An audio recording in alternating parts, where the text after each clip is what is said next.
গণঅভ্যুত্থানের মধ্য দিয়ে নতুন রাজনীতির যে সম্ভাবনা কিংবা আশার আলো জ্বলেছিল, এখন সেখানে আমরা দেখছি যে আলোক স্বল্পতা দেখা যাচ্ছে।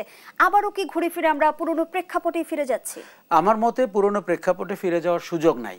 কাজেই দেখুন, রাজনীতিবিদরা অনেক সময় সুযোগ সন্ধানী হন এবং তারা কখনো কখনো শর্টকাট খোঁজেন।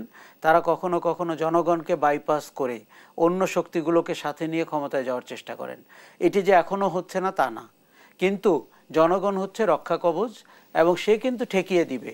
আমরা যদি বৈষম্য বিরোধী ছাত্র আন্দোলনের নেতাদের সামাজিক যোগাযোগের পোস্টগুলো দেখি, তারা কিন্তু সন্দিহান, তারা ষড়যন্ত্রটি উপলব্ধি করেছে, তারা গভীর ষড়যন্ত্র বুঝতে পারছে এবং তারা রাজনৈতিক দলের সাথে তাদের দূরত্ব তৈরি হচ্ছে, কখনো কখনো সরকারের সাথে দূরত্ব তৈরি হচ্ছে। এটি অস্বাভাবিক না, কিন্তু এটির ভেতর থেকে যেন ভালো কিছু ঘটে সেটি আমাদের নিশ্চিত করতে হবে। দেখুন, জনগণ হচ্ছে সর্বময় ক্ষমতার অধিকারী। জনগণের হাতে কিন্তু সব কিছু। মানুষকে শুধু ফিল করতে হবে এই ক্ষমতা তার আছে, এই ক্ষমতা সে বুঝে প্রয়োগ করবে এবং কাউকে ছাড় দেবে না। এই জায়গাটিতে যদি আপনি শক্ত হয়ে দাঁড়ান, রাজনৈতিক দল, সরকার এবং সুযোগ সন্ধানীরা সবাই কিন্তু সিধা হয়ে যাবে। আমরা যেমনটি দেখলাম যে অন্তর্বর্তী সরকারের প্রধান উপদেষ্টা বলেছেন, সরকারকে ব্যর্থ করার মহাপরিকল্পনা ঐক্যের মাধ্যমে নস্যাৎ করে দিন। এই মুহূর্তে আমরা কতটা ঐক্যবদ্ধ? এই মুহূর্তে আমরা মৌলিক বিষয়ে ঐক্যবদ্ধ। আমরা বুঝতে পারছি যে গণ অভ্যুত্থান নস্যাৎ করে দেওয়ার শক্তি বাজারে রয়েছে।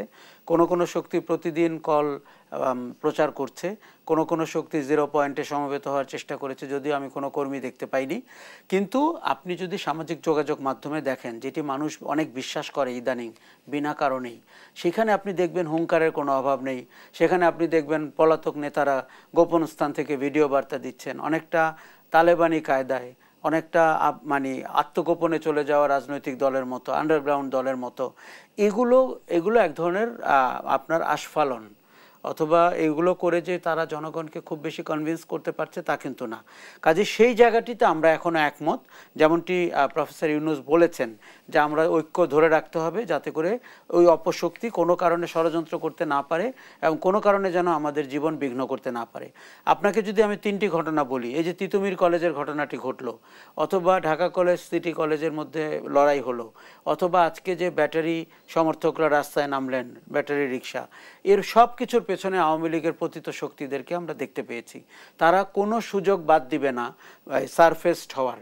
কাজে আপনাকে খেয়াল রাখতে হবে এই ধরনের কোনো ষড়যন্ত্র যেন নাশকতার পর্যায়ে না যায়, জনজীবনকে অস্থির না করে ফেলে এবং রাষ্ট্র ক্ষমতাকে প্রশ্নবিদ্ধ না করে।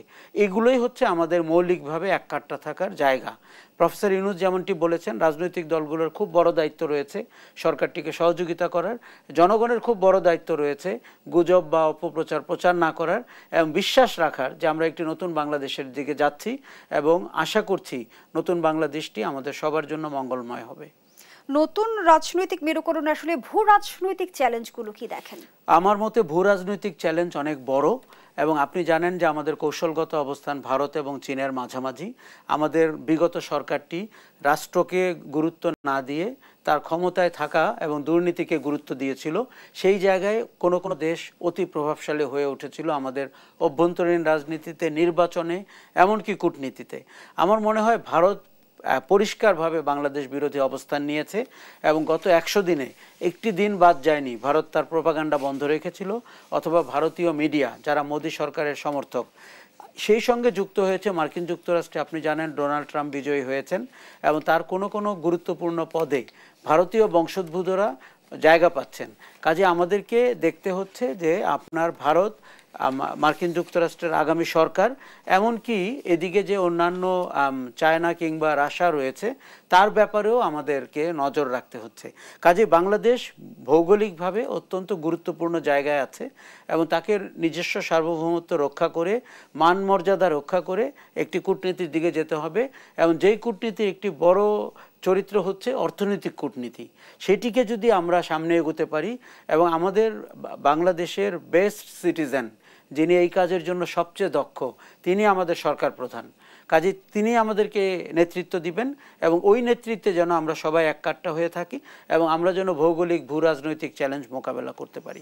জনাব আশরাফ কায়সার, আমরা দেখছি যে শেখ হাসিনা ভারতে আশ্রয় নিয়েছে এবং সেখানে বসে আমরা নানামুখী অপতৎপরতাও দেখছি এবং বাংলাদেশের পরিবর্তনকে ভারত কোনোভাবে মেনে নিতে পারছে না এবং ভারতের গণমাধ্যমে আমরা কিন্তু অপপ্রচার একের পর এক দেখে আসছি।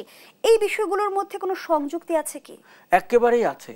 দেখুন, আপনার দেশের গণহত্যাকারী পলাতক এবং সেই পলাতক গণহত্যাকারী ভারতে আশ্রয় নিয়েছেন এবং সেখানে আপনার ভারতের মন্ত্রীরা যাচ্ছেন, নিরাপত্তা উপদেষ্টা যাচ্ছেন, সলা পরামর্শ করছেন। আপনার কি সলা পরামর্শ করছেন? নিশ্চয়ই তারা মামুলি বিষয়ে কথা বলেন না।